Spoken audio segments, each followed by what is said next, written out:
बोलिए हर छठ माता की जय। बोलिए कृष्ण भगवान की जय। आज हम आपको अपने चैनल पर हर छठ व्रत की कथा सुनाने जा रहे हैं। हर छठ व्रत, जिसे हलष्ठी या ललही छठ भी कहा जाता है, संतान की लंबी आयु और सुख समृद्धि के लिए यह व्रत रखा जाता है। यह व्रत भाद्रपद माह के कृष्ण पक्ष की षष्ठी तिथि को मनाया जाता है। पौराणिक कथा के अनुसार एक ग्वालिन ने अपनी संतान की रक्षा के लिए यह व्रत रखा था, जिसके बाद उसकी संतान दीर्घायु हुई। पौराणिक कथा के अनुसार एक ग्वालिन गर्भवती थी। प्रसव काल नजदीक था, लेकिन दूध दही खराब न हो जाए, इसलिए वह उसे बेचने के लिए निकल पड़ी। कुछ दूर जाने पर उसे प्रसव पीड़ा हुई और उसने झरबेरी के पेड़ के नीचे एक बच्चे को जन्म दिया। उस दिन हर छठ थी।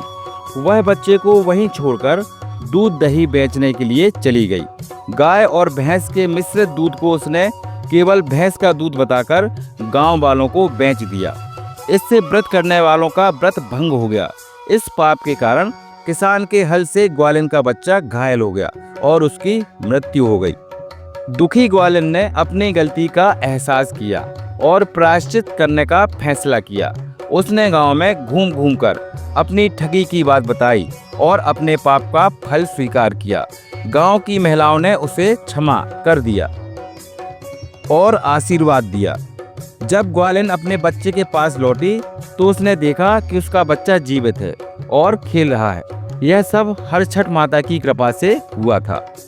यह व्रत संतान की लंबी आयु और सुख समृद्धि के लिए रखा जाता है। इस व्रत में महिलाएं भगवान बलराम और छठी मैया की पूजा करती हैं। इस दिन महिलाएं तालाब में उगने वाले फल और अन्य चीजें खाती हैं।